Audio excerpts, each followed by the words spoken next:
welcome each and everyone here who are virtually extending your support to this CRIT webinar in association with the Taylor's University School of Hospitality, Tourism and Events. And today we have a very interesting topic, qualitative designs for hospitality and tourism research. So before I go to the speaker introduction, a very quick background about the university, CRIT and the school. Yes, Taylor's University is one of the #1 private university in Malaysia as well as in the Southeast Asia. This is a quick milestone about the Taylor's University that we have already crossed 50 years of education excellence. This all happens with all the supports from different stakeholders across globally. So the CRIT, the Center for Research and Innovation in Tourism, which is the main organizing body for this webinar. What is CRIT? If you want to know, our vision is to become a reference center in nation in year and Asian level on tourism and sustainable development goal, SDGs, and also an higher education center of excellence. The CRIT purely focus more on sustainable development goal in tourism only. You can see the SDG wheel on the top left. That is our main focus of the CRIT. So what CRIT does to achieve its vision and mission? We do research, consultation and networking, human capital development, community engagements, which is in aligned to the CRIT vision and mission. And today's webinar is in association with the School of Hospitality, Tourism and Events, Taylor's University. A quick background about the school. This is number 17 in the QS World ranking, especially in hospitality and leisure management, number 2 in Asia ranking, and number 1 in Malaysia. It's very proud to share this information and also would like to thank everyone here who also support us in the ranking. So let me quickly go to the introduction of today's speaker. So we have a well-known speaker for today, none other than one of our good friend, all the way joining us virtually from Pakistan, Mr. and Prof. Dr. Rab Nawaz, Associate Professor from UCP Business School, University of Central Punjab, Pakistan. And he is also a visiting research scholar at M3 Center, Mumma College of Business, University of South Florida, USA.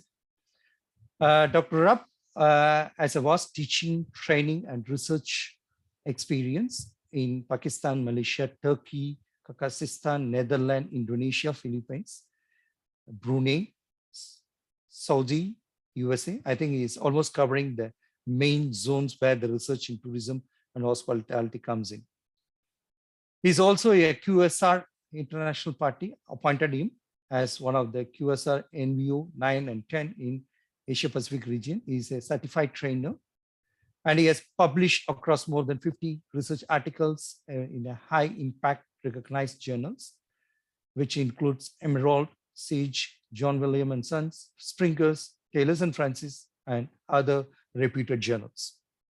He's also a guest editor for the Journal of Hospitality and Tourism Technology, which is a SSCI journal, and also Emerald for a special issue on qualitative research in hospitality and tourism. So the reason why we have invited Dr. Rab Nawaz today, because we also invited him last year, which was very productive and impactful workshop done by him on NVO. So once again, we thank you for accepting our invitation, Prof. Dr. Nawaz, from all the way joining us from Pakistan. Can I request all the participants to give a round of applause virtually to our speaker, Professor Dr. Rab Nawaz.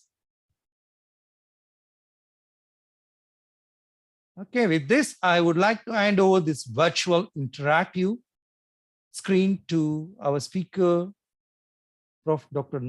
Rab Nawaz.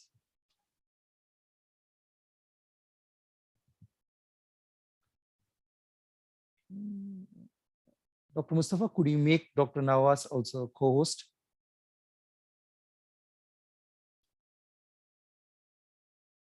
Yeah.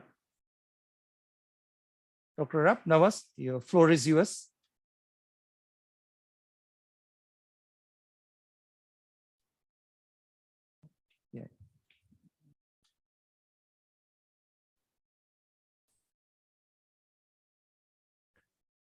Thank you so much, Dr. Kandapan.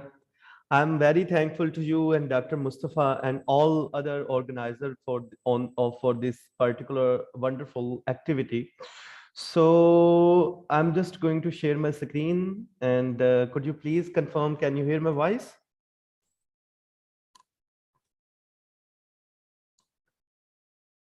Can you hear my voice? Okay, and can you see my screen? That's perfect. Thank you so much.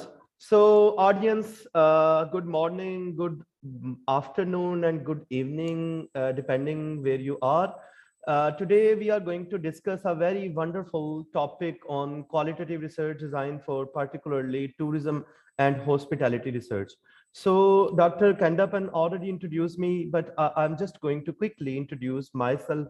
My name is Dr. Rabnawaz Lodi, and I'm visiting scholar at MoMA College of Business, University of South Florida. My PhD is from Bahria University, Islamabad, Pakistan, and I have expertise on different quantitative and qualitative tools, techniques, and research methodologies, particularly NVivo software, MaxQDI, and Atlas TI for the qualitative data analysis, and SPSS, Smart PLS, M+, and AMOS for applying statistical modeling, for applying multi-level modeling, for applying different statistical techniques, and I'm certified trainer of NVivo software in Asia Pacific regions, particularly NVivo 9 and 10 since 2013. So this is the reason that more than 50 universities around the world, they invited me and I went there. I trained thousands of people. For example, University of South Florida invited me for the training workshop on qualitative research, and Bachashir University, Turkey, Istanbul, they invited me. Similarly, King Abdulaziz University, Saudi Arabia, they invited me on the Harvard University funded project, and University of Malaysia, UUM University Utara, Malaysia, they invited me. University of International Business, Kazakhstan, they invited me for the training workshops. And in Pakistan, a number of universities, including top universities like IBA, LSE, Punjab University, they invited me for different training workshops. I have a number of publications and I'm guest editor of an Impact Factor journal. We are going to publish a very wonderful special issue on qualitative research in hospitality and tourism management in this current year 2022, inshallah. So audience, today we are going to talk about qualitative research methodologies or qualitative research designs. So we are going to discuss 6 different qualitative research design. Number 1, narrative research design. So when we talk about narrative research design, it is relating to storytelling. So first of all, I just want to show you a picture. So here you can see there are 2 people. One is the old lady and the second one is the young lady, just like you. So you can see that in this particular picture, this young lady is going to write a book on this old lady, on the life of that particular old lady. So in narrative research, normally people write a book on a famous personality. So this is very famous. And if you talk about narrative research design, autobiography or biographical research, these researches are very famous, particularly in qualitative research. So in narrative research design, normally a person write the book on himself or herself, or maybe the other person who is very inspired with that particular person. He or she writes a book on that particular, very famous personality. So in narrative research design, there are different, steps or the pattern or the method to apply that particular research design. So first of all, we select a particular personality, then we collect the data. Maybe we need to conduct the interview of the siblings, of the kids, or maybe of the parents of that particular personality, and then we collect the data. Maybe we need to go for the personal diaries and maybe the social media account, whatever he or she is sharing on the social media account, or maybe we need to conduct the interview of the colleagues where that particular person is working, or maybe that particular person worked in the past.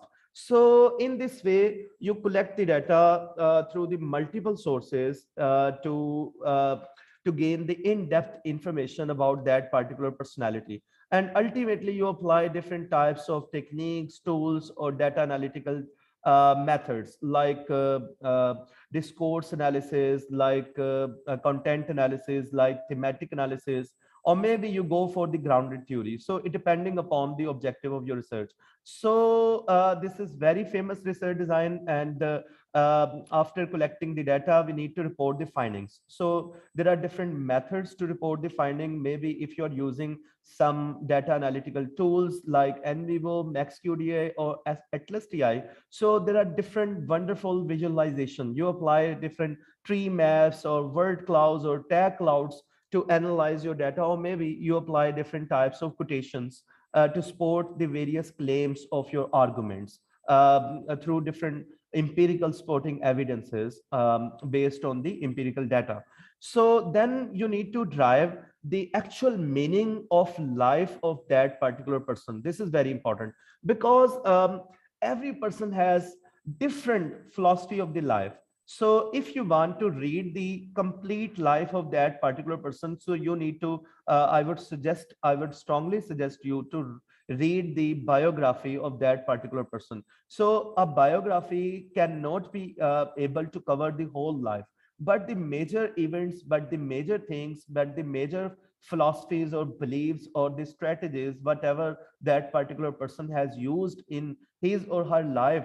So you can learn a lot from the life of that particular personality. So this is very famous research design, and people write the book on another personality, and it is called biographical research. So in biographical research, normally a researcher writes the book on another personality who is very famous. So if we talk about the second type of narrative design, which is the autobiography mean my name is Dr. Rab Nawaz Lodi, and if I'm going to write a book on myself, that would be called as autobiography. So it's mean I'm writing my book and on my personality. So ultimately, I need to cover major events of my life, and I need to go in the past, and I need to check my past and present, and maybe I need to write something about my future plans.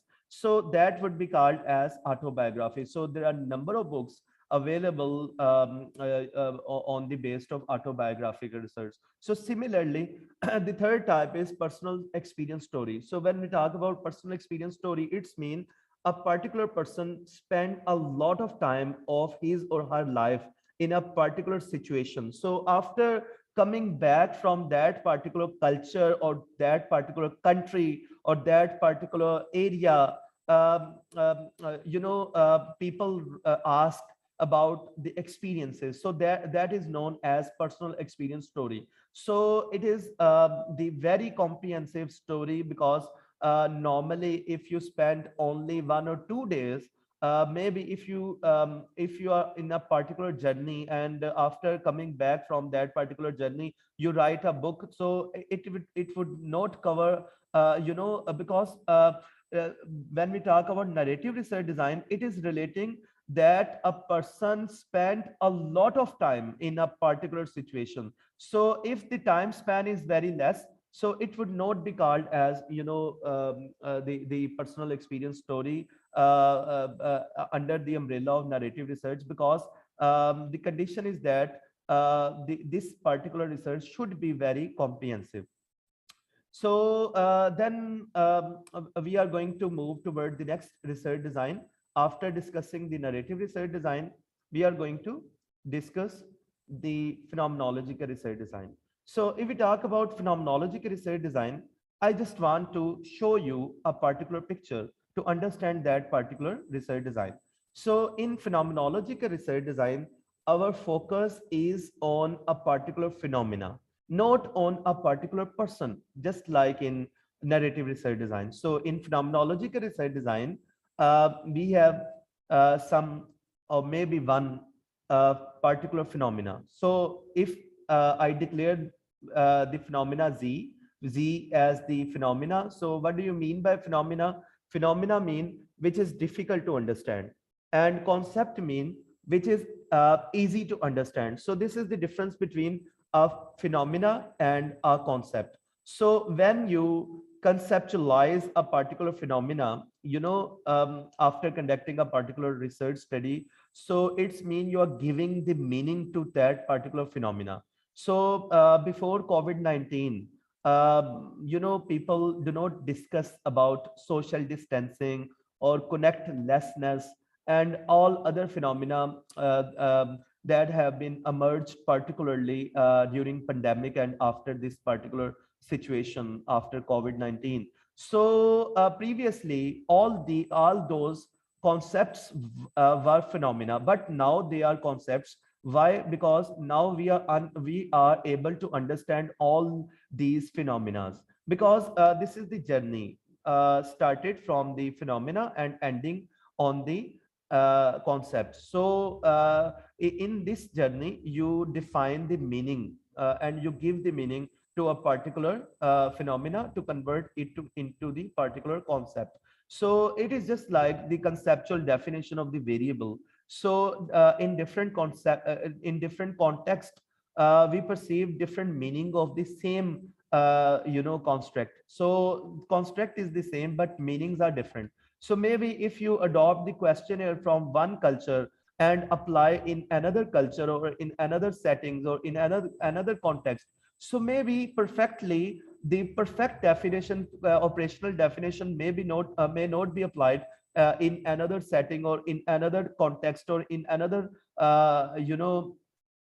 situation. So this is the basically difference, because the context define the meaning of that particular phenomena. So if you have particular phenomena and you are going to define that particular phenomena and convert it into the concept, then you apply the phenomenological research. So phenomenological research is the shared experience. For example, this is the phenomena, Z is the phenomena, and you conduct this particular research particularly when some people experienced a particular situation and they come back, and after coming back you ask them you ask them regarding the particular experience, whatever they have gained during spending their time in a particular situation. So the purpose of that particular research is to understand about the meaning of that particular experience they gain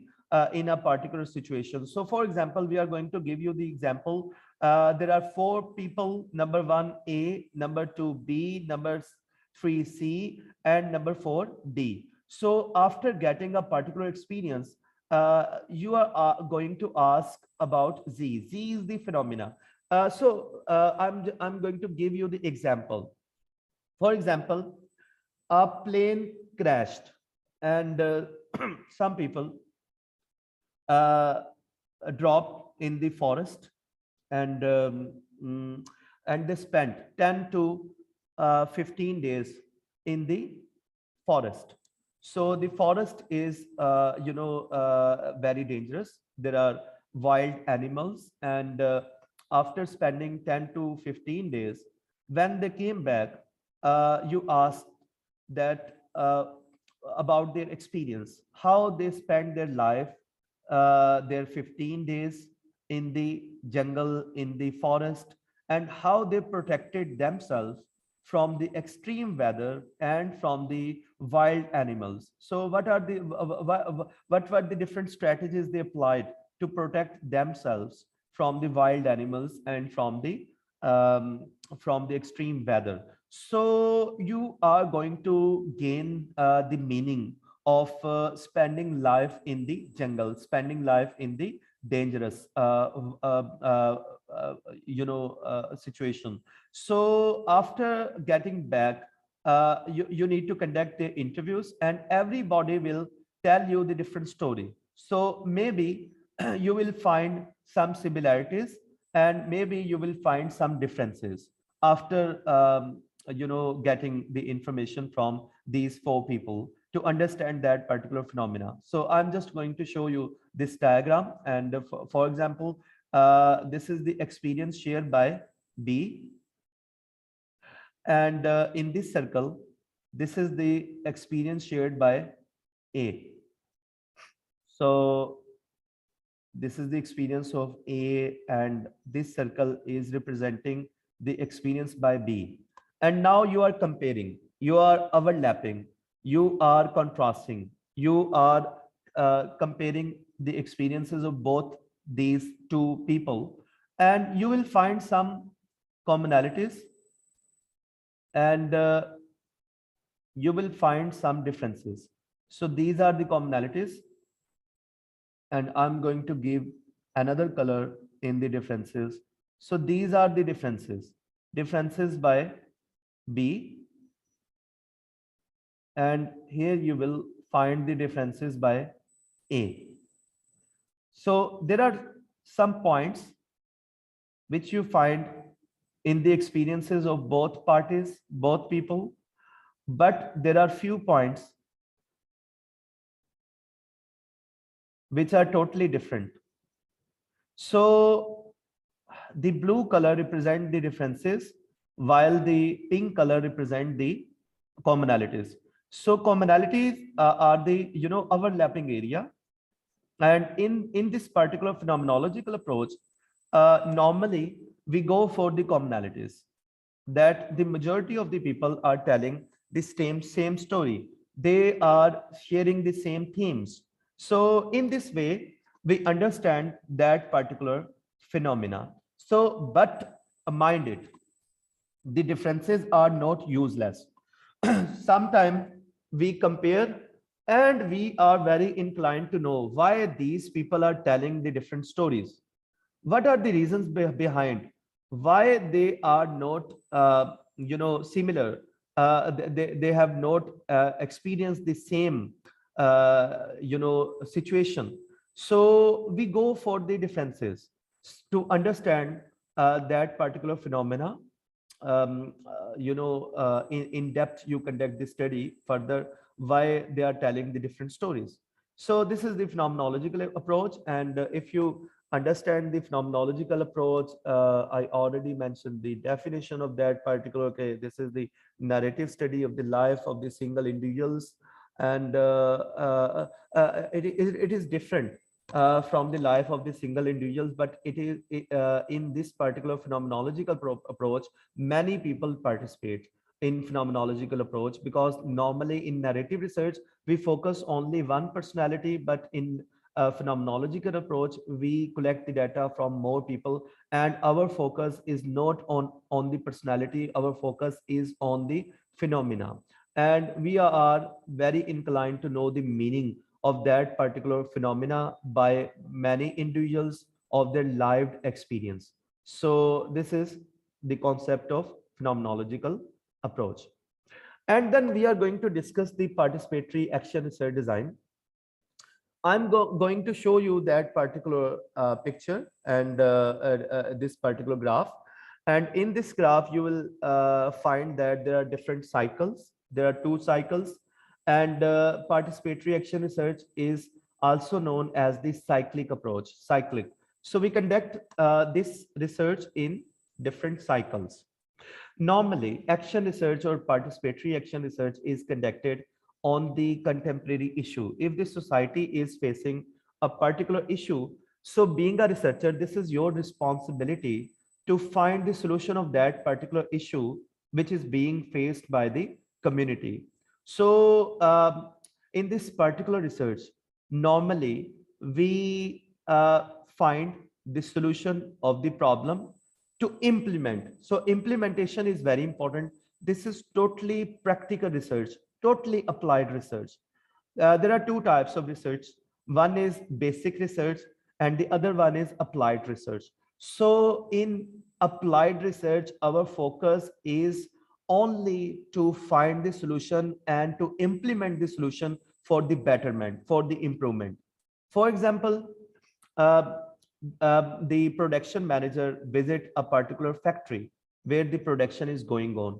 So he analyzed the different steps involved in the production. So he understand different span of time from step 1 to step 2, and then step 2 to step 3, and then onward. So he analyze and calculate the time, energy, resources, and then he tries to reduce the time between the two steps. So how he will be able to reduce? He need to conduct the research study. Maybe some mechanical studies will be involved, some quantitative data will be involved, some interviews of the expert will be involved. So after conducting the research, he needs to come with the practical finding, practical solution, and he needs to implement that particular solution in the factory to reduce the timings of production. So that particular research is action research. So why it is action research? Because we conduct research for the action, for taking the action, because this is totally applied in the nature. So normally participatory action research, when it is conducted, the time of conducting this research is when the society or the community is facing some issues, contemporary issues. And being a researcher, you feel that this is your responsibility is to find the solution of that particular problem and then provide the solution to the government, to the different agencies, to the decision makers, and immediately you are expecting that they will implement the findings of the research and improve the existing processes. So in participatory action research, normally both parties, researchers and the respondents, they involve and they conduct this research joint hands together. So they conduct this research jointly. So normally there are different situations in participatory action research. One situation comes when the entity is exchanged. Maybe the researcher becomes the respondent and the respondent becomes researchers. So how the respondent becomes researcher? When the respondent is going to start the interviews of the researcher, or maybe the respondent starts the data collection from the researcher. So this particular research is carried by both parties, the researchers and the respondents. So this particular research, participatory action research, is conducted in the cyclic, in the cycles, different cycles. So it is started from the real world situation when you engage yourself in the real world problem and you define the particular issue, and then you plan your action or interventions. Mean you plan your data collection, your research methodology and your data analysis, and then you convert your plans into actions practically. And after collecting the data, you analyze the data, and or whatever you did your experiments. So then after analyzing the data, you report the findings. In case if you find the solution of a particular problem, and if you are unable to find the solution of that particular problem, then you will not report the findings. You will go for another cycle. So you need to start another cycle. You need to re-engage yourself in the real world issue, and then you need to redefine, re-understand that particular issue, and then you need to replan your action or interventions. You need to take your actions or interventions practically and analyze the data. Your after conducting that particular, after completing that particular cycle, if you are successful to find the solution of that particular issue, then you need to report your findings. And in case even after the second cycle you are unable to provide the solution of that particular problem, then you need to go for another cycle. You need to move for the third cycle. So this is the cyclic approach, cyclic research design, in which both researchers and the respondents carried this research jointly. So researcher and the participants both are involved in this particular research. It is carried out by the researcher and the participants, and the purpose of this research is to provide the solution for the action, for the betterment, or for the solution. It is in the cyclic approach. Its purpose is to improve the existing practices, and it is the community based research. When you feel that there is some problem in the community, And being a researcher, you feel your responsibility to provide the solution of that particular community problem. So this is participatory action research design. Okay, audience, now please put your hands on your hearts. We are going to discuss a very wonderful research design, which is grounded theory. So I believe you already heard about grounded theory, grounded theory. This is very famous research design in qualitative research. So when we talk about grounded theory, there are different codings like the open coding, like the axial coding, like the selective coding, and you apply the theoretical sampling, you reach on the point of saturation, you continuously compare, contrast, and until you reach on the theory. So this is the grounded theory. So now before discussing this particular theoretical section, I would like to show you wonderful pictures of how to conduct the grounded theory. So in which you can see that first of all, it is, bottom to top approach. We start from the bottom, we start from the ground of the data.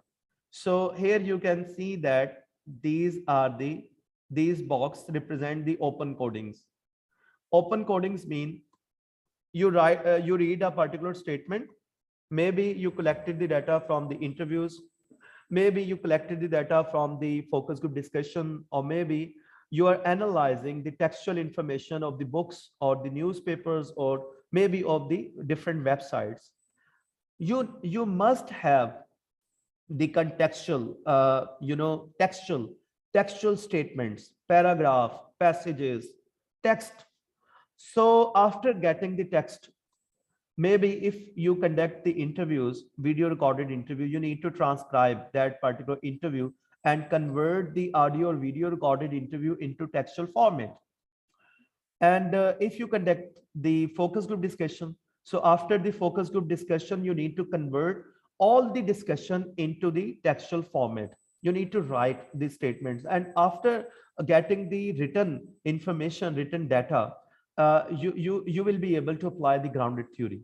So in the first level, you need to apply the open coding. So in the bottom of this diagram, you can see that there are different boxes, and each box represent the open codes. Codes mean you read the statement and you find a particular, meaning from that particular statement. So there are different types of coding, like the semantic codes, like the latent codes. And if I talk about the semantic codes mean you analyze the surface information from the statement. But if we talk about the latent codes, you go in the depth of the data and you explore and you come back with the hidden meaning from that particular statement. So that is the in-depth analysis of the statements. So if you're going to conduct the semantic codes, so semantic codes mean hidden information which is depicting by the a particular statement. So after reading that particular statement, you need to you need to explore, you need to extract a particular code. So in this way you give different codes to the statements, and after giving the different codes to the statements, you categorize different codes under the different categories. For example, these codes are relating to the surviving category, and these codes are relating to the investing category. These codes are relating to the transforming categories. So in this way, when you categorize the things, it is known as the axial coding. So axial coding is not only the categorizing, but also linking the different, sub codes with the particular, a particular area. So in this way, you can see that up to this level, you can see that this is the axial coding. So in which you are not only categorizing, but you are also linking them, that all these three main categories are falling under the main umbrella of optimizing. So this is the axial coding. So maybe if you link these categories, for example, surviving is the antecedents of investing, and investing is the antecedent of transforming. So for transforming, investing is the antecedent, but after investing, you will find the transforming. So transforming is the consequences of investing. So in this way, you can code your data, and this is also the axial coding, because in axial coding, you also define different types of one-way or two-way relationships. So you also define different types of relationship, maybe the one-way relation, maybe the symmetrical relation, two-way relation, maybe the association, maybe the causal relation. So there are different types of relationships. So in the axial coding, you categorize the things, and you also define the different relationships of different categories. So this is called axial coding. And then after conducting the axial coding, you come with the selective coding. So selective coding is the main code. When you select all, when you put the main umbrella under the different categories, and it is known as the selective coding. So it depends upon the approach of the researcher. Maybe the researcher declared that particular these are main selective themes or the selective areas, or maybe the one that particular area is the selective codes. So it depends upon the nature of the data, nature of the objective. But normally you conduct your coding in this way. You start from the open coding, then you go for the axial coding, and then you after that you go for the selective coding. And I'm just going to share you a very wonderful picture, this particular picture. So in this way, if you are going to conduct the grounded theory manually, so with the help of the sticky note, you can write the statements of the sticky note, and you can declare that particular statement as a code. So in this way, you are putting some sticky notes on the whiteboard with different open codings, and then you combine this particular open codes into the main category, maybe the adoption of education, maybe the life cycle, maybe the X comparison, or maybe the safety. So these are the the axial codes. So if you're going to define the relationship, so if maybe the safety will leads toward the adoption of education, it will also be part of axial coding. And then in the end, you combine all this activity into one code, which will be called as the the selective codes. So in this way, there is another diagram. You can see people conduct grounded theory manually, but now softwares are available, and NVivo software is the king data analysis software. You can apply different tools, commands, and the different method to apply NVivo on your qualitative data to explore these kinds of analysis grounded theory. So after conducting the selective code, you come with the new theory. But one thing we should keep in our mind, that theoretical sampling is also very important. While you are connecting the different categories, and while you are categorizing the different categories, or maybe you are categorizing the different open codes, you need to further collect the data. So if further you collect the data from the respondents, it will be known as the theoretical sampling. You go for the theoretical sampling, you go for the recollection of data, and unless when you reach on the point of saturation, you stop the collecting of your data. So after collecting your data, you come back and you again code your data, you put different relationships, you join different relationship, and then you categorize, and continuously you conceptualize, and this is the constant comparison. You compare different events, place, or conditions, or settings, or context, and ultimately after conducting this lot of effort, you will come with the new theory, which is based on the grounded theory. Okay, audience, now this is the time to discuss in-depth case study. So in-depth case study is a very famous qualitative research design. Somebody mixed this research design with the teaching case study. So mind it, teaching case study is different from the research case study. So when we talk about the research case study, you need to find the solution of a particular problem. Normally in the teaching case study, the author of the case study leave the case study incomplete to give the chance to the students and teachers in the class to find out the solution of that particular case study during the discussion. So normally teacher implement the case study in the class and ask the possible solutions from the students to engage them in the class activity, in the class participation. So in the case study research design, a researcher's obligation is not only to raise the issue, but also to provide the solution of that particular problem. So in the research case study, uh, the nature is the same, because normally we conduct the case study research on a particular person, or on a particular group, or on a particular event. So individual unit is very important. When we call when we call about the case mean the individual unit. So individual unit may be a person, maybe a group, maybe event.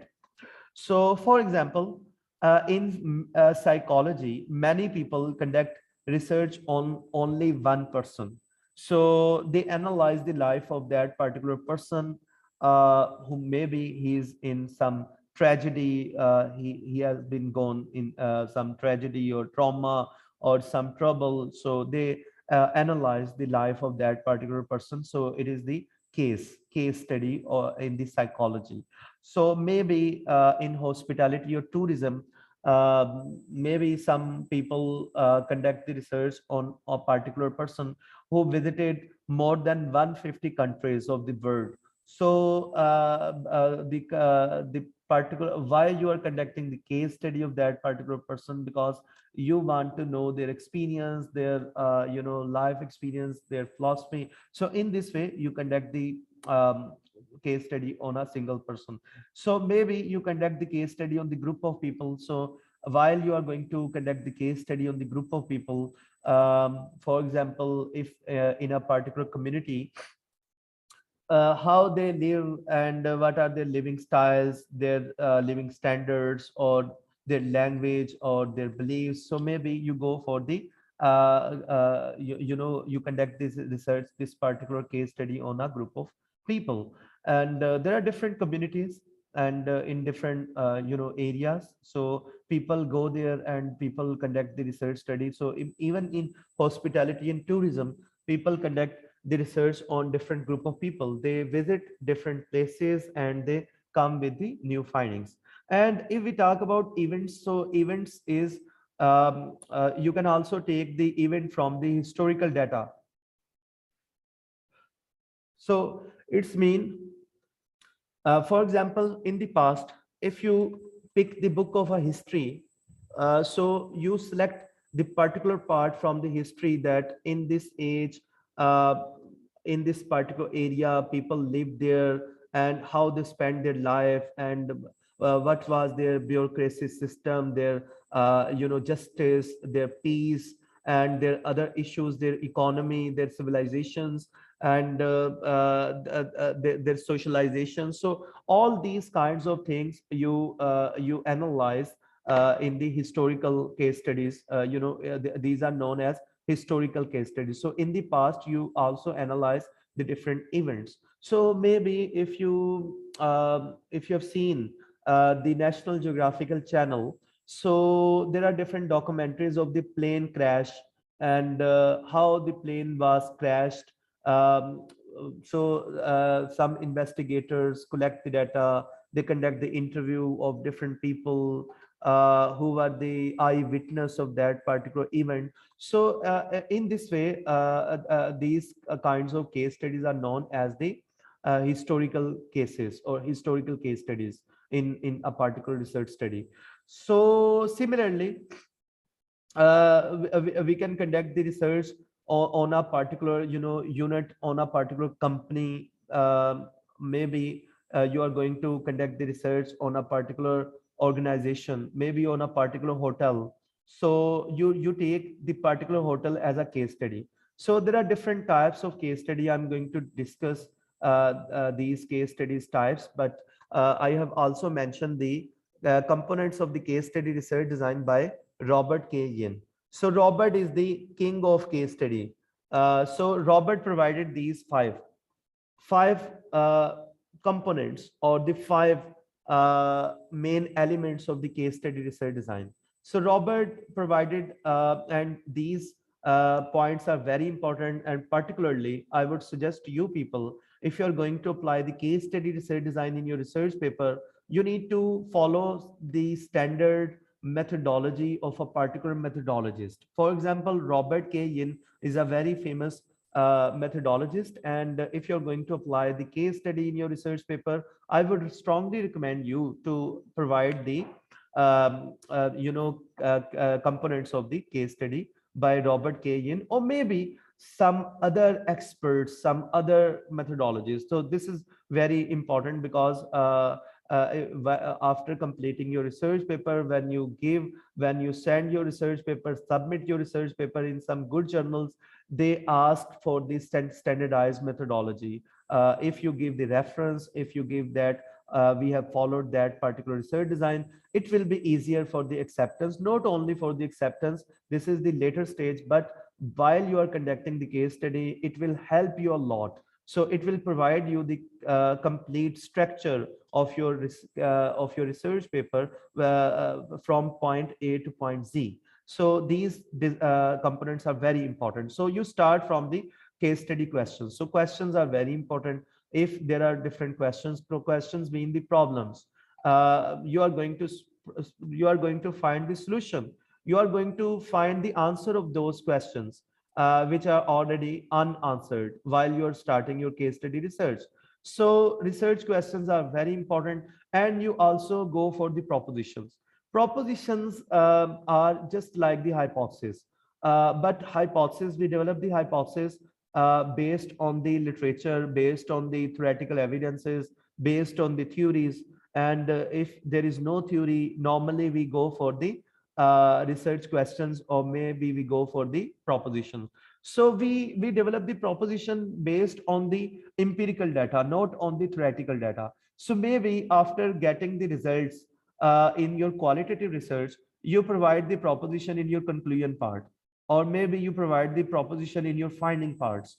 So normally we provide the proposition after conducting the research, that these propositions are based on my observations. So researcher claim that these are my assumptions, but my assumptions are based on my empirical data. So I conducted this research, I have empirical evidences in my research, and on the basis of my empirical evidences, I am proposing these propositions. So whenever the next researcher, the future researcher, will conduct the research on the basis of the that particular study, those proposition will become the hypothesis in the next study. So because the future researcher will have your study as the theoretical study, as the theory, or maybe to provide the theoretical evidences to support the different claims or to support the hypothesis. So ultimately they will pick your statements, and they will be able to use in as hypothesis in the study. So propositions are also very important. These are just like the hypothesis, these are the assumptions. And then we also provide the unit of analysis. Unit of analysis is very important. It is suggested by Robert K. Yin. And when we talk about unit of analysis, it is very important. So for example, if you're conducting a research on this particular person, his name is Ali, and this is another person, his name is Mustafa. To be honest, I'm very inspired with Professor Mustafa. I'm big fan. Mustafa. Sorry.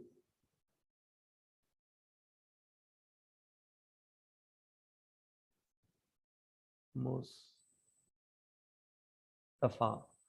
Okay, so there are two people, Ali and Mustafa, and you are going to collect the data from Ali. You are conducting the interview of Ali, or maybe you are asking the question through the questionnaire. You are asking different questions from Ali, but these questions are relating to Mustafa. So here the informant is Ali, but your unit of analysis is Mustafa. So this is very important. If you're asking the question from the employees about their company, so you are actually analyzing the different features or characteristics of the company, not the employees. And in case if you are asking the question from employees and all the questions are relating to the employees, then the informants and the unit of analysis will be same. So this is very important. And when you are going to analyze the case, so the unit of analysis will be very important. So you need to define the unit of analysis. Either you are going to analyze the whole company, the hotel, the particular the company, or maybe if you are going to analyze the tourist. So if you are going to analyze the tourist will be your unit of analysis. So this is very important. Maybe the tourist of that particular community, that particular group. So you need to define the unit of analysis, which is very important. Then the next thing is you need to link your data to the proposition. So this is very important. While you are reporting your findings, so you will have different data. So you need to link your data with the different proposition, different assumptions, whatever you assumed based on the empirical findings. Then the last point is very important, the criteria of interpreting the findings. So according to the rhetorical assumption, because there are different philosophical assumptions like ontology, like epistemology, like exology, like methodology, like rhetorical assumptions. So according to the rhetorical assumptions, there are different pattern to report the findings. So in quantitative research, there is a set pattern, there is a standardized pattern. So if you are going to apply smart PLS on the quantitative data, so there are certain steps. So in the first step, you need to analyze the measurement model, you need to test the reliability, you need to apply the Cronbach alpha, you need to apply the composite reliability, you need to apply the and similarly you need to test the validity, the conversion validity, or the discriminant validity, the item wise or the construct wise. And then this is the first step. Then you need to go for the second step to test your relationship model, your path model. So there are different criteria of testing the path model. You need to check the beta path coefficient value, you need to check the probability value, or you need to check the confidence levels, upper or lower. So similarly, you need to test the t value, t statistics value. So these are some standardized pattern of getting the findings after applying the particular software. And similarly, if you go for the testing the model fitness, there are different criteria.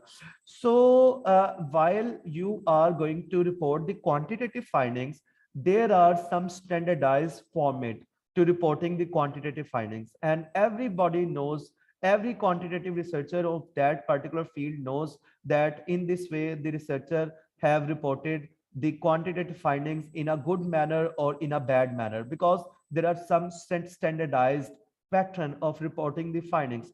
But in qualitative research, uh, uh, when we talk about reporting the findings, there are not standardized format, there are not standardized criteria to report the qualitative findings. So it depends upon the researcher's approach and the methodologies whatever they have used, but the flexibility is there. The researcher can mold that particular methodology, that he will be able to mold that particular pattern according to his or her requirement to report the qualitative findings according to the rhetorical assumptions. So this is very important. So while you are going to report the you are going to apply the fifth step suggested by the Robert K. Yin, which is the criteria for interpreting the findings. You need to follow some pattern, how you are going to report your findings. Either you are comparing and contrasting, something, or maybe you are checking the trends. Maybe the trend is going up, or maybe the trend is going down. So you need to define the criteria, how you will report your findings, how you will interpret your findings. So this is very important. And this is the last component in the case study research design suggested by Robert K. Yin. Okay, audience. Now I would like to talk about the different types of case study research design. So these types are also suggested by Robert K. Yin. And the first and very simple research design is single case study research design. Holistically, where there is one unit of analysis, single unit of analysis, single context, single case. So this is very simple. While you are going to analyze a particular hotel, so it will be, single case study research design.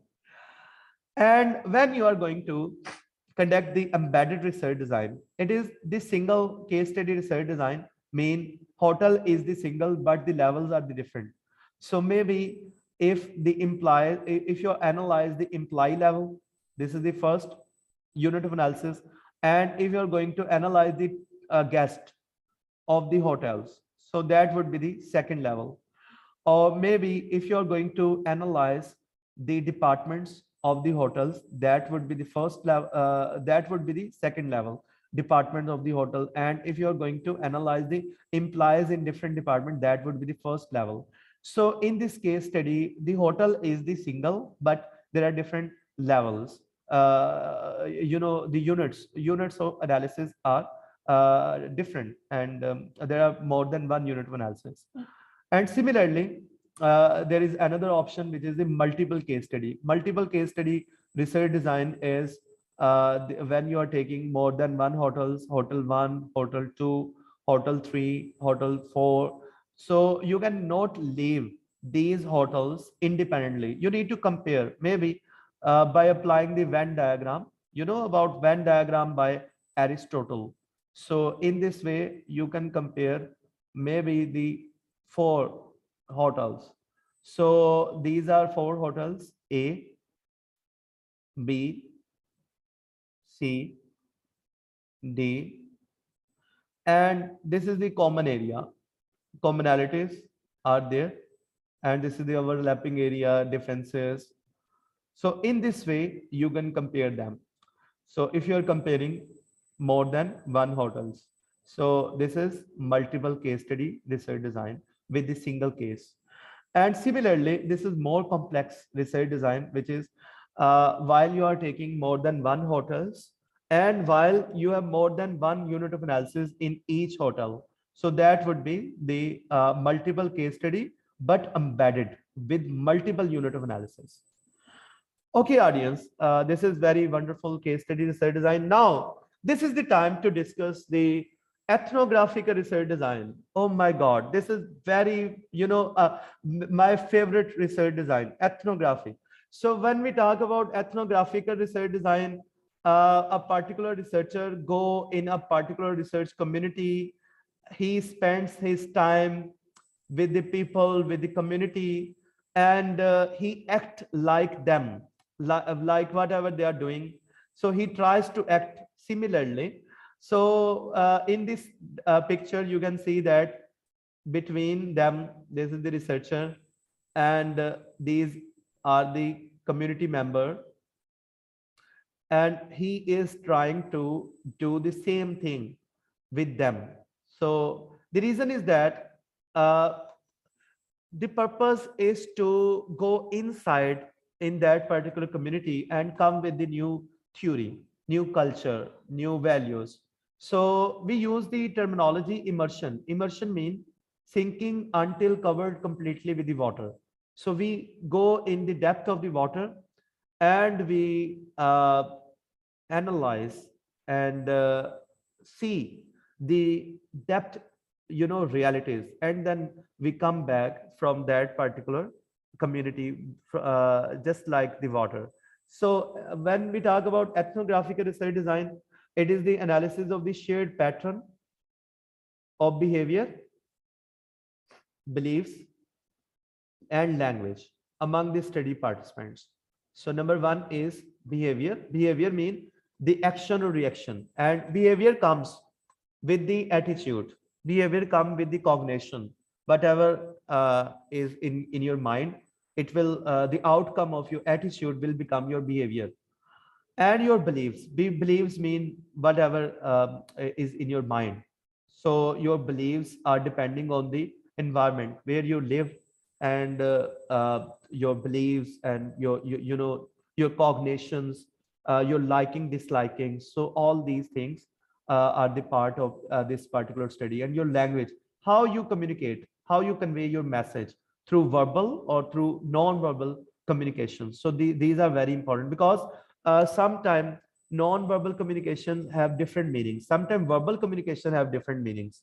So we need to understand. So normally this research is known as very sensitive type of research. For example, if you go in a particular community and you are unaware about their norms, about their values, and you sometimes act, you know, unexpectedly, you act something wrong, and in that particular community or culture it is against the norm. So maybe the action will be worst, and maybe that particular community will punish you. So there are different limits, and the community may be very dangerous. So you need to understand their community norms and values, what they like, what they dislike, and what are the language you know barriers. And maybe sometime if you act something wrong, you try to convey your different meaning, but they perceive a different meaning. So ultimately there would be some problem. So in this way, if you are going to conduct the ethnographic research, so you need to come you need to go with a particular person who understand the languages of both you know researchers and the participants, researcher and that particular community. Otherwise it will be, you know, barrier of communication, or maybe some problem will arise during that particular research. So in National Geographical Channel you can find a lot of ethnographical studies. So in particularly hospitality and tourism, tourists go in different culture, different communities, and they understand their values, their living style, their beliefs, their language, their action or reaction, their behavior. So this is very famous, particularly in hospitality and tourism. So, but this is the longitudinal study. So if you're planning that you will complete this study in 1 day or 2 day, it is not possible. You need to spend a lot of time there in a particular community. Then you will be able to understand their you know values. And after some time, maybe something which was wrong in your norms, but after some times you will like them. So then you will be able to understand what are the different, you know, values and you know living standards, living styles or beliefs, behavior, and their other problems of that particular community. So observation is very important, participator observation, because researcher becomes the member of that particular community. He observe their living in that particular community. And I already talked about the word of immersion. Immersion means sinking down until covered completely with the water. So sinking down until covered completely with the water means okay, you go in depth inside of the water, inside of that particular community, and until unless when you will be able to find some new things, new insights, new you know theories from that particular community, that particular culture, you stay there. And normally you collect different types of images, you apply different types of data collection methods. For example, formal interviews mean when you fix the time of the interview, and the respondent of the interview, participant of the interview, and the place of the interview, and the questions of the interview, that would be the formal interview. When you prior inform the particular, you know, participant who is going to participate in the interview, so that would be the formal interview. So you also collect the data through the formal interview. You already inform them and the people prepare for the interview, and they come to give the interview, they come to give the answer of your questions during the interview. That would be the formal interview. But there are different informal interviews. You do not set the time appointment or the question. You do not share the question before the interview. You do not tell them that I'm going to take your interview. So these are the informal interviews. So in informal interviews, normally you put all the information getting from the interview on the field notes. So fields mean you are not in the labs, you are in the fields, because we are the social scientists. We conduct research in the fields. We do not research, we do not conduct the research in the labs. So whatever you observe in the field, you write on the document, and that document is the field note, just like this field note. So field note mean whatever you observe, their livings, their styles, their community, their culture, their norms, their principles, their traditions, their celebrations, all these things you write, whatever you observe from that particular community. You also map their houses, their stairs, their living, their different parts of their houses, and so you also put all these kinds of things on the paper, because this is your observation. So the information coming from your eyes while you are observing your surroundings, you need to put on the document, and that document is the field notes. So you are in the fields and you're observing the realities around you, and after observing the reality, you need to put on the field notes. So field notes are very famous in ethnographic research. So informal interviews you put on the field notes, and participant observations you also put on the field notes. So participants observation mean you are participating in that particular community. You are not out of that community. You are not detaching yourself from that particular community and observe independently. You do not observe independently. You observe while you are in that particular community. First of all, you need to go in that particular community. You need to spend your time with that particular community, and then you observe your surroundings. So participant observation is very important, and the information coming from the participant information observation you need to put on the field notes. And then you also collect the different textual information, and you need to collect different images, pictures for the documentary analysis. You also record their videos, and also if they give the permission, then you also give also record the videos or audios. Because normally in many community, for example, if I talk about myself, if somebody come to my home and knock my door, and I ask yes, so and that particular person ask for the recording of the interviews of my wife or my kids, so I will not allow to enter even that particular person in my home. So there are different values of different cultures. So sometime community do not allow you to record the pictures, or capture the pictures or record the videos of their families. So you need to get permission in the first step, and if they are feeling comfortable to record their videos, then after getting the permission, because this is very important, and particularly ethically it is very important, and it will be safe side. Otherwise maybe that particular community will give bad reaction on your action.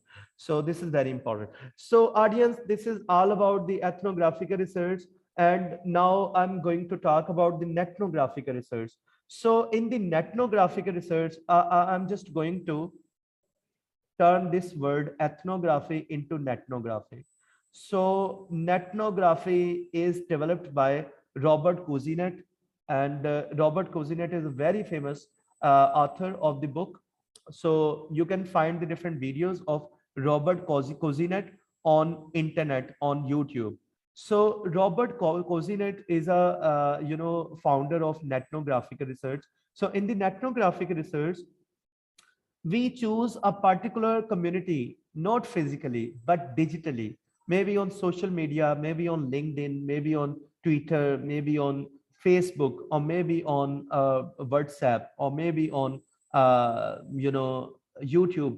So you join a particular community and you record the discussion of that particular community, how they share their common experience. For example, if the group is relating to the coffee or tea, so there are different discussion about coffee. There are different brands of the coffee, different taste, different intensity of the coffee, and there are different ways to have a coffee on different events and different celebrations. So in this way, you will be able to analyze their community discussion on a particular common area, which is the coffee. So in this way, you will be able to collect the data from that particular community, and then you will be able to analyze maybe through software, different types of software. Leximancer is also very famous software, which is applied on the text for the text mining or the data mining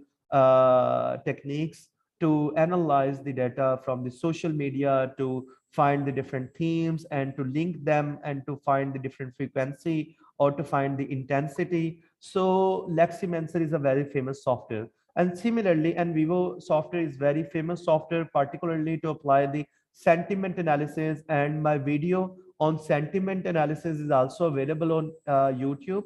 And Dr. Faizan recorded my video on sentiment analysis. So in the sentiment analysis, you can also analyze the different positive or negative, words from the data. So software automatically analyze and pick the different positive or negative words and find the different frequency, compare them, and also contrast and also provide the mixed results, including both positive and negative findings. So in sentiment analysis, this particular technique we also applied in our longitudinal study. And I remember when COVID-19 was announced that there is pandemic. So in January or February 2020, we started this research with Dr. Singhan and Dr. Faizan on how people talked about this particular, COVID-19, this word. So we collected the data from Iran, from Italy, from South Korea, and from China. From four countries, we collected the data, and then we applied the sentiment analysis, and we got different findings. And after passing these 2 years, now we are going to again collect the same data, and now we are going to compare the people perception at that particular time when COVID was, first time people heard about this word COVID-19. What were their feelings, their attitude, and their sentiments? And now we are going to again analyze. We are going to compare them. So this is the longitudinal study covering the time period of 2 years, more than 2 years. And this is the comparative study based on the ethnographic research, because we collected the data from Twitter.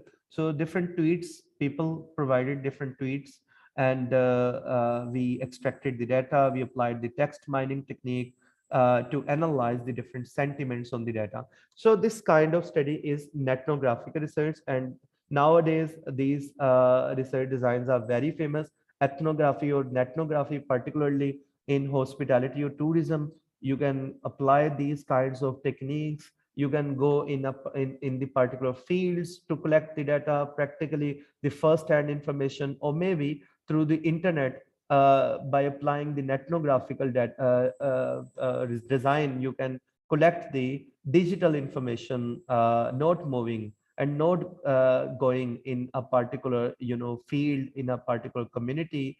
So it will save your time, your money, and ultimately you will come with the very good study to contribute in your particular field, particularly in hospitality and tourism management. Okay, audience, thank you so much for this wonderful training session. And now house is open for all. This is the time for the question answer. Over to you, Professor. Thank you so much.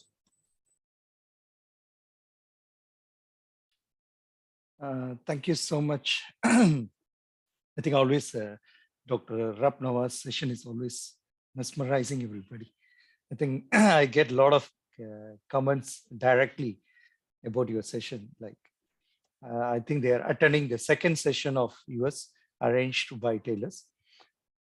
I think I used the Slido to get some questions. We have few questions on the Slido. Okay, the first question from Mohammed Arman, he said, how to determine the saturation point while collecting the data through semi-structured interviews in the field? Okay, thank you, Umar. Yes, you're right. While you're going for the theoretical sampling for the recollecting of your qualitative data to connect your different categories in your grounded theory, you will go for the semi-structured interview. You will not go for the unstructured interview. So maybe first time you can go for the unstructured, but while you are collecting again your data, because you have different themes, you have different categories, so you will need to conduct the semi-structured interview. So in your semi-structured interview, while you are further finding the relationships, further finding the categories, and further finding the different new themes, the new themes in your first level of coding, which is the open coding.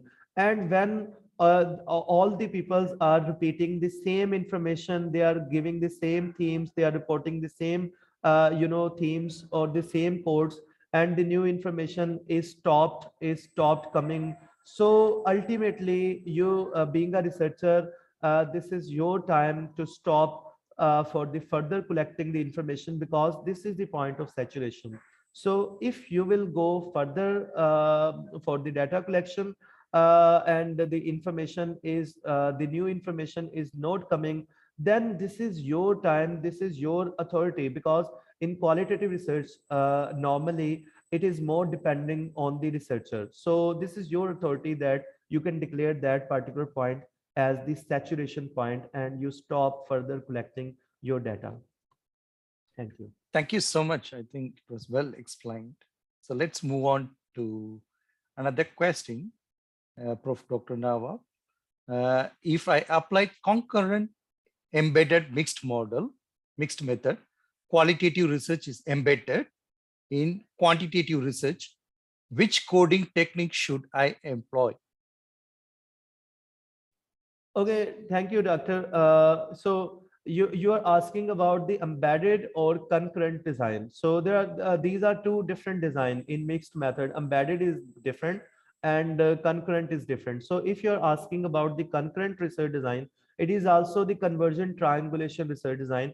So in concurrent research design, normally you conduct the both quantitative and qualitative parallel, not in the sequential way. So if you are applying the survey design in your quantitative research, and in the parallel you are applying the case study in the qualitative research, and both you are collecting the qualitative and quantitative data in the same time. So maybe if you are conducting the survey, so you will go for the questionnaire, structured questionnaire for collecting the data in your quantitative survey. And on the parallel side, if you're applying the case study, so maybe you can apply the interviews, you can apply the focus group discussion, maybe you will go for the observation. So there are different types of data collection in qualitative research. And then ultimately in the end you will be able to compare your both quantitative or qualitative findings, coming from the quantitative and coming from the qualitative. Maybe you will merge them, maybe you will compare them, depending upon the research objective of the study. Thank you so much. And Most welcome. we have another questions from the same person, Mohammed Arman. So after the data collection, whether to go for manual analysis of the gathered data, or the analysis should be done by NVOs or Atlas and others. If so, why?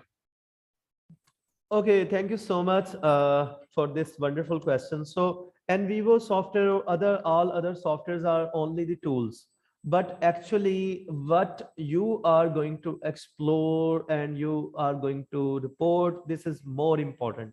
So when nobody introduced NVivo or all other software, I believe people were engaged in qualitative research. So, but if I compare the past researches with the current researches, I will strongly suggest to apply a standardized data analytical software, because the reason is that while applying the NVivo software, you will have a wonderful findings like the tag clouds, like the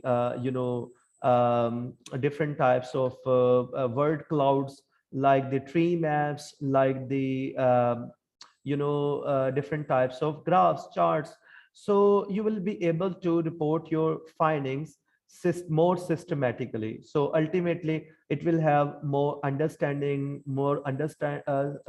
it will be, you will provide ease to the readers to understand more your qualitative findings. So this is very important. And I would like to show you some findings, wonderful findings generated from NVivo software. So I'm going to show you. We already connected with Dr. Kandapan, if you remember, sir. So these are wonderful findings generated from NVivo software, like the tag clouds, like the bird clouds, bird trees, or tree maps. Particularly for the content analysis, tree maps are very important to show more significant or least significant themes or the codings. And bird trees, very famous to analyze the text, how people talk about this particular word, management before this word and after this word. And tag cloud and word clouds are very famous text mining techniques. So these are wonderful findings you can report, you can put in your thesis, in your research paper, and ultimately uh, the readers will be more convinced after your research. Yes. Thank you, sir. Thank you. Dr. Welcome, sir. Menon. Yeah. So we have, can we take Professor, another two? Can we? I have also shared my cell phone number on this slide. Sure, sure. So my WhatsApp and my email address. So if you're willing to write some papers and for the good quality journals, or if you want to get my expert opinion, you are most welcome, and I will be happy to guide you. So Yeah, you can also take this snapshot of this slide. Thank you. sure, sure. I will share. I think everything is recorded. They will definitely take your number. And can we take another 2 to 3 questions, Doctor? Yes, sir, please. Okay, there is a question from participants regarding the, especially on the TripAdvisor. What qualitative design do you suggest for scrap data, such as reviews from online websites, such as TripAdvisors or social media platforms? Okay, yes, for the trip advice, I would suggest the text mining techniques. So I think they can go for the particular case study. Case study method is more suitable.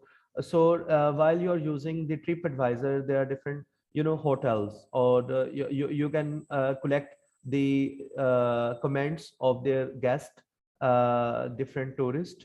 So you can get the information, and ultimately if you have textual information, you can put all the textual information in a particular software, maybe Leximancer or maybe NVivo, or maybe some other types of qualitative data analysis software.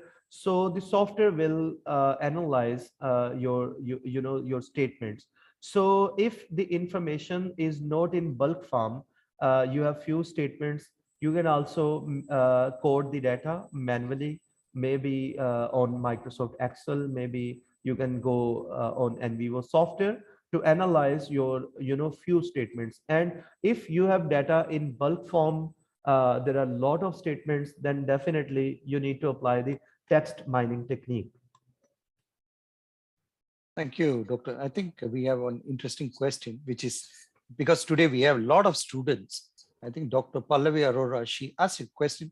When developing a conceptual framework by using data from interviews, should there be a minimum number of interviews that need to be conducted to justify the model?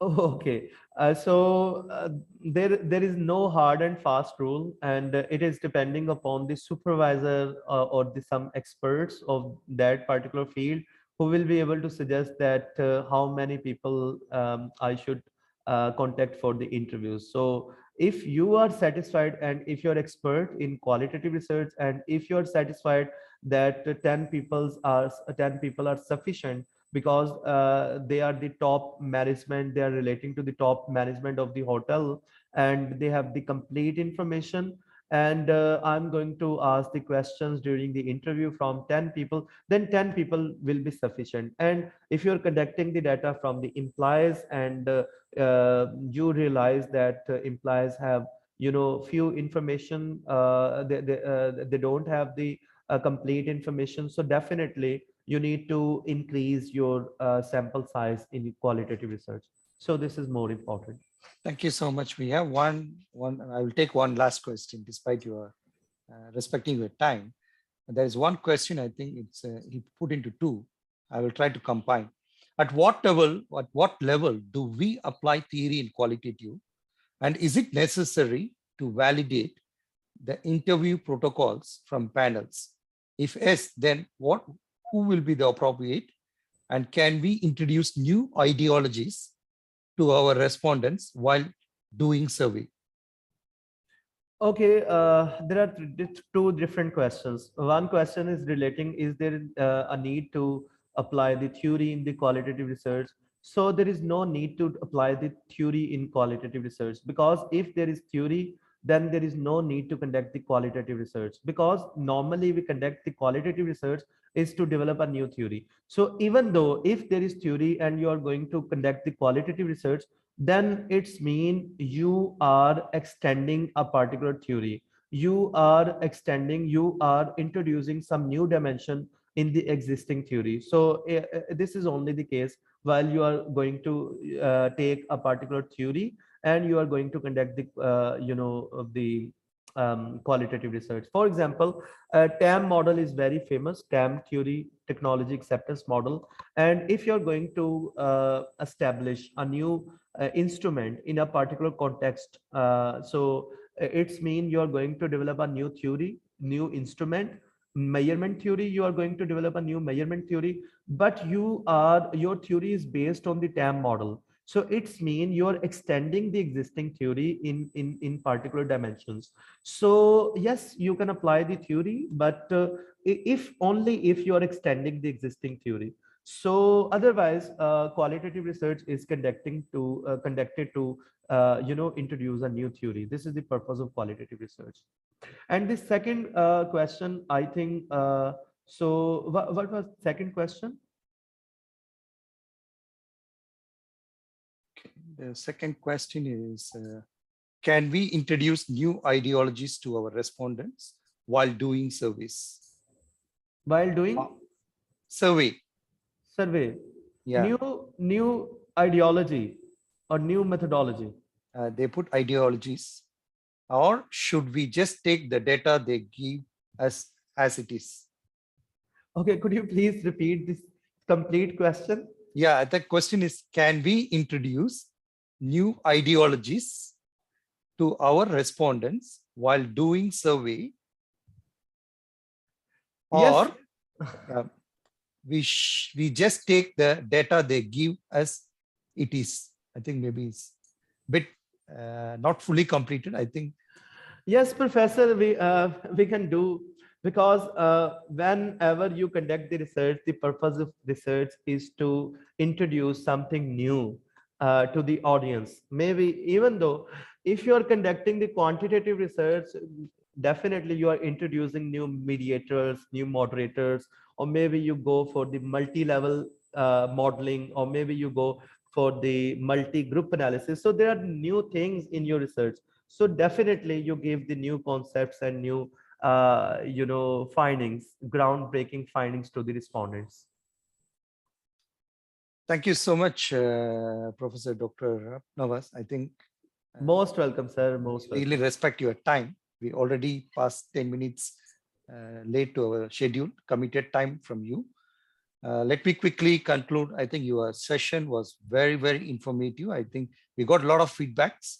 So what I posted them, that I will share the questions from the chat as well as from the Slido to you through the email. So that take your time to send us back the answers. So I can post those answers in the CRIT YouTube channel under your recorded session. And also they can always, I think Dr. Rap Navas is, to be honest, is a very, very open-minded and great person with good heart. You can always approach him and he will be always happy to extend his support for each and every one. Despite his busy schedule, probably he will take some time, a bit of time to respond. But most of the time, in my experience with him since last year, his response are always very prompt.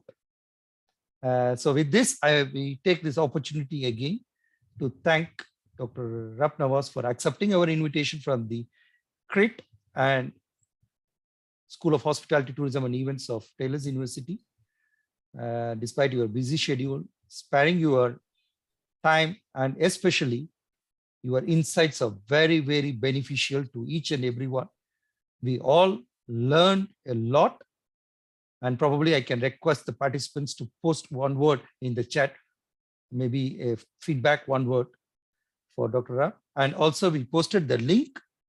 So we will share the outcome of the link to the speakers. Please put your feedback. I think it's very important. The only way to appreciate the speakers, I think giving a feedback and appreciating them because they are spending their time.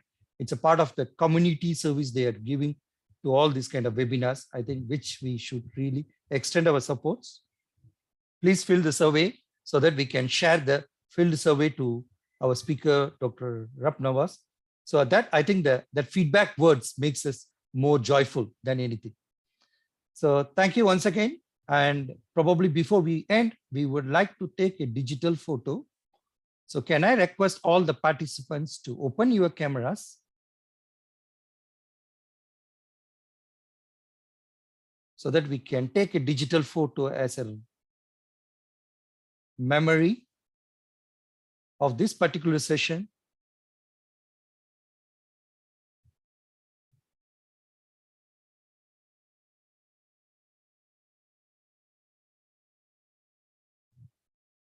Already a lot of, I think whenever we have Dr. Rap Navas on the board, I think the feedback is always very positive.